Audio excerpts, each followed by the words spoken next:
Second, our words should be such that should cool down any fire, any desperation, the depression of the person. Third, we must have the power to uplift the soul and serve the person, to be graceful.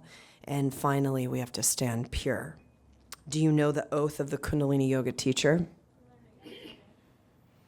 Let's do it. Let's discuss it. I'm not a woman. I'm not a man. I'm not a person.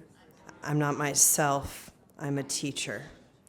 After that oath, is there any question left? You might be thinking in the sense that, what about my earnings, my wife, my thing, my everything? You don't have to worry. There are two ways. One way is that you hustle and you swim and you go across, or you let things happen to you and you're taken across in a luxury liner. It's up to you. Life is a gift. Don't create a rift, and don't drift. Be with life. Life doesn't have to give you morale. This is very important. Life doesn't have to give you morale. You give life morale. Life doesn't have to give you ethics. You give life ethics. Life doesn't have to give you lies. You give life lies. Life didn't tell you what is truth. You make up the truth. It's all wrong in your head. Nothing is wrong with your heart. Now forget searching this, searching that, doing this, doing that. The time you waste in logic, reason, argument, fantasies, all that, that's a waste of your happiness. And happiness is just me, and within me, myself. Touch somebody. Their magnetic field will change. The psyche will change. You don't have to do a thing. You don't even have to say a word. This is what it means to be a leader in the age of Aquarius. Satnam. Your presence becomes the cure.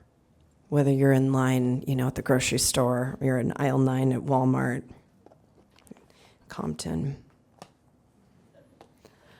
or wherever you are, your presence becomes the cure. And then that's what the whole kind of meaning of the lighthouse means. But the only way that we can do that is if we have a discipline in the most undisciplined world. And the discipline that we're talking about is a discipline of the mind. And when you have 84 facets of the mind, it's so creative, like I was talking about yesterday. So your mind is so creative. If you're not directing it in the right direction, it's going to be creatively destructive. And so we're training the facets of the mind to be creatively creative. And when we do that, you have a level of self-trust and discipline, discipleship, you could call it, that becomes something very, very magnetic. And then when people are around you, you don't even have to speak a word to them, and their whole magnetic field shifts. And that's something that people will come far and wide to you for, and pay whatever they pay, and do whatever they do, and hire you, and ask you on dates, and want to be around you, and all the things everybody wants. Because if you can change someone else's magnetic field, and the only way you can change someone else's magnetic field is by what? Changing your own. You have the capacity to change your own magnetic field at any given moment. What's another term for magnetic field? Aura is another word. What other? Yeah, radiant body. Exactly. They all have different, they're different explanations of similar thing. We're talking about the magnetic field. It has a weather pattern to it. So there's a movement through the magnetic field. And if you know how to move your magnetic field, when you become one, very, very magnetic, because you know how to move the energy of your magnetic field. 2, when you're moving, and this is what I want you to get beyond, you don't even have to actually physically enter a space where you've already shifted the magnetic field of the space. That's how we want. That's how significant we want your mastery, your discipleship of your own magnetism, because then you are, this is what it truly means to be a leader. You can't, as we are seeing in politics and all of the changing sands of the geopolitics on this planet, you can't just, tweet that you're a leader. It doesn't quite work that way.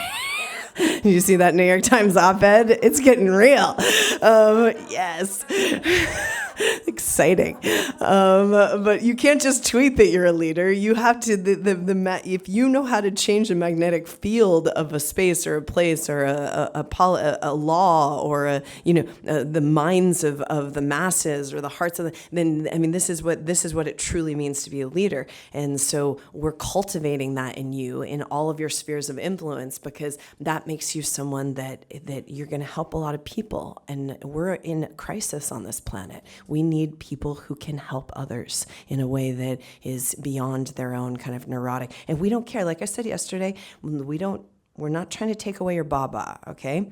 You can keep on sucking on your little neurotic baba as long as you want, but you just have to kind of you have a little space for that, and you can tell yourself, I can have my baba. It's just like there was this girl, this like young, this lady who had this baby, and they were trying to get her off the binky, and so the pediatrician told them to cut the nipple off of the binkies so that when she would like take it into her mouth, they'd be like, we don't know what happened to it, it's not here. That was that's like the how to deal with it.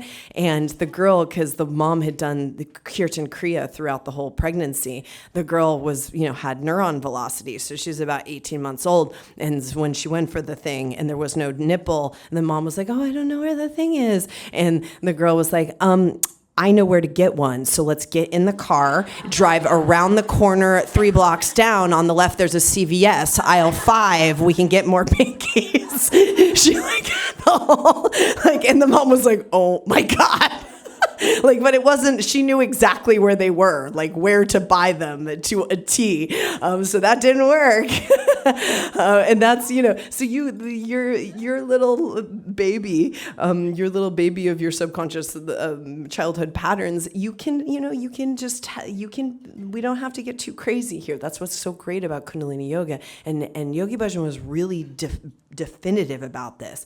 It doesn't matter kind of where you came from or what the technology is, that it's going to amplify the most powerful parts of you, and that's going to be something that will be of service to others. And so when we come together like this and we have this time together, our whole point is to kind of clear out as much as we can, because in the group energy field, a lot can happen. So it gets very amplified. So we're here to clear out as much as we can of the things that are taking a lot of our energy, that we're feeding, and when we could be feeding some of these other things, which we could call our strengths, or we could call them our incarnational skills, or our most creative parts of ourselves. And that's all we're doing.